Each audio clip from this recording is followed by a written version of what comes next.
किसान कभी भी, कोई भी किसान ऑर्गेनाइजेशन तीनों बिलों का विरोध नहीं कर रहा है।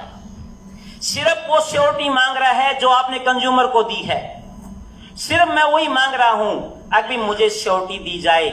भारत सरकार कह रही है एमएसपी नहीं जाएगा, माननीय प्रधानमंत्री कह रहा है, मुख्यमंत्री कह रहा है, हमें विश्वास करना चाहिए, लेकिन सिक्योरिटी मांग रहा है किसान। भाई मुझे तो सिक्योरिटी दे दो। रही बात सरदाना जी की, मैं सरदाना जी से पूछना चाहता हूं कि वेजिटेबल्स फ्रूट्स जो हैं ठीक है उगाओ, हमें क्या पड़ी हम क्यों उगाएं, हमें वो भाव तो, हमें वो आमदनी तो मिले। ये सारी दुनिया पैसे की बात समझती है। अगर आपकी जेब में सब्जी बेचने से पैसा गेहूं और धान से आओगा तो बोले कुत्ते ना नहीं पाल रखा हूं मैं सब्जी और गेहूं और वो लगाऊंगा। तो इन चीजों पर ये सेफ गार्ड मांग रहे हैं। कोई अगर मान ले क्यों आप किसान को अगर ये मिल गया कि भाई सब्जी लगाने में या दूध बेचने में या मछली पालन में या मुर्गी फार्म में पैसा ज्यादा है तो सरकार की एमएसपी कोई नहीं मांगेगा। क्या जरूरत है मांगने की एमएसपी। तो मैं हाथ जोड़ के निवेदन करता हूं, हम तीनों एक्ट के साथ खड़े हैं, सरकार के साथ काम करने तैयार बैठे हैं। इतना ये जो नदी चल रही है ना, जिस पे हमें चलाया है, जिस रोड पर सरकार ने हमारी 4 पुश्तों को चलाया है, वो हमारे खून में रम चुकी है। उसके पैरेलल नदी बनाओ आप, नदी को मत रोको, उसके पैरेलल नदी बनाओ आप। मुझे भाव दो, मेरी सब्जियों को, मुझे मार्केटिंग के गुण सिखाओ, मैं अपने आप छोड़ दूंगा इन चीजों को। प्लीज इस बात पर ध्यान दीजिए, क्योंकि बड़ी अभी मेरे सरदाना जी की बातों से ही 3 बातें विरोधाभासी हो गई। इनकी बातों से, इनके स्पीच के अंदर ही पहले ये कह रहे हैं अनाज रखने की जगह नहीं है, लास्ट में ये कहते हैं 30 साल के बाद कुछ नहीं रहेगा। मैं ये कहता हूं इसका मतलब वो कंपनियां सोच रही हैं कि 30 साल के बाद कुछ नहीं रहेगा, इन किसानों ने पहले पटा लो, इनसे जमीन छीन लो।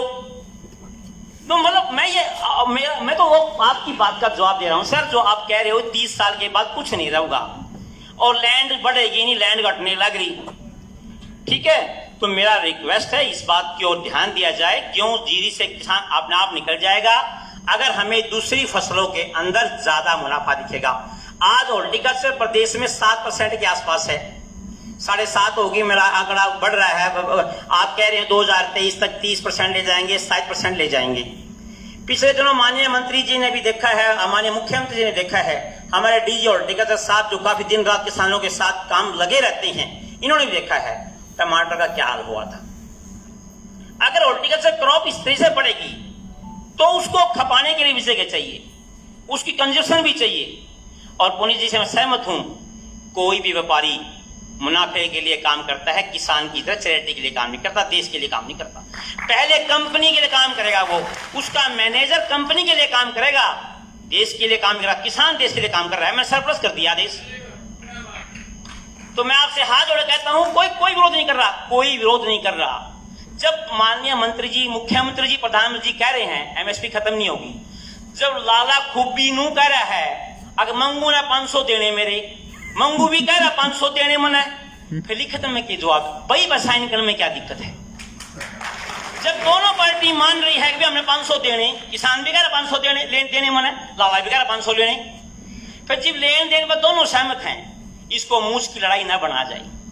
माननीय प्रधानमंत्री के सामने भी निवेदन किया जाए, हाथ जोड़ के प्रार्थना आपसे, आप हमारे प्रदेश के नुमाइंदे हो, हमारे देवता समान हो हमारे लिए, और आपकी ईमानदारी पर और मंत्री जी की निष्ठा पर किसी को कोई संदेह भी नहीं होना चाहिए। लेकिन फिर भी ये बच्चे आपके, इनके मन में संशय है, संशय नहीं पक्की संशय है, ये झूठी संशय नहीं है, क्योंकि कॉर्पोरेट कभी किसी के देश की भलाई के काम करता, पहले कंपनी फिर देश, किसान के लिए पहले देश फिर अपना। धन्यवाद जी।